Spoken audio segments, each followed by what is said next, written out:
Hapo awali mwandishi wetu tena Flora Limoki alizungumza na mbunge anayeegemea upande wa kinara wa ODM Raila Odinga. Hebu sasa tupate kusikiza yaliyojiri. Now I'm joined by one of the MPs to perhaps tell me what they expect. Kindly introduce yourself, then tell us. My name is Honorable Richard Nyagaka, Member of Parliament in Yadibari constituency, which is in Kisii County.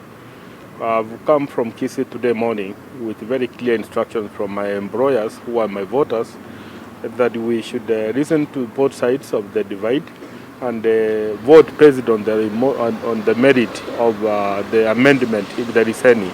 But so far, it looks like the bill is meant to bring some sanity into the way we manage our political parties.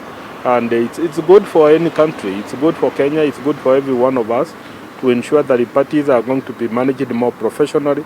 There's no going to be the drama that we have seen before, where a party is owned by a person and his decision is binding on everybody else. So if this is the intention, and it looks like it is the intention, I think it's a good idea. Do you think this bill will pass? Certainly yes, it will pass. But again, as I said, I'm voting on merit. And the merits so far explained to us, the advantages explained to us, outweighs the disadvantages. Unless the other side also brings in an amendment which convinces us, because we are not voting machines. We vote based on what we know and what is good for our employers, our voters.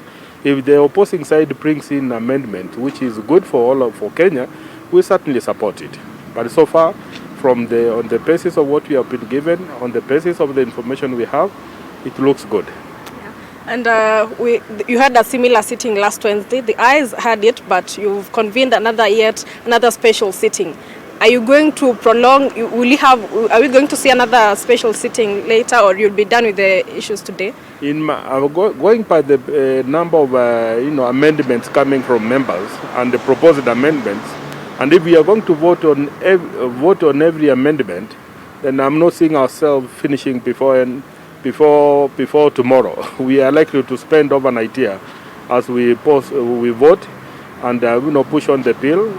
Otherwise, if we do the normal hours, then we'll have to come for another sitting, another special day to conclude it. Because now we have been in there for almost 5 hours and we have not moved much. So if that is the trend, then we are likely to leave here the wee hours of the morning. And we are prepared. That's a sacrifice we make as leaders on behalf of the country. And the members who are against this bill are questioning the timing. Why now? What is the rush that you have to pass this bill?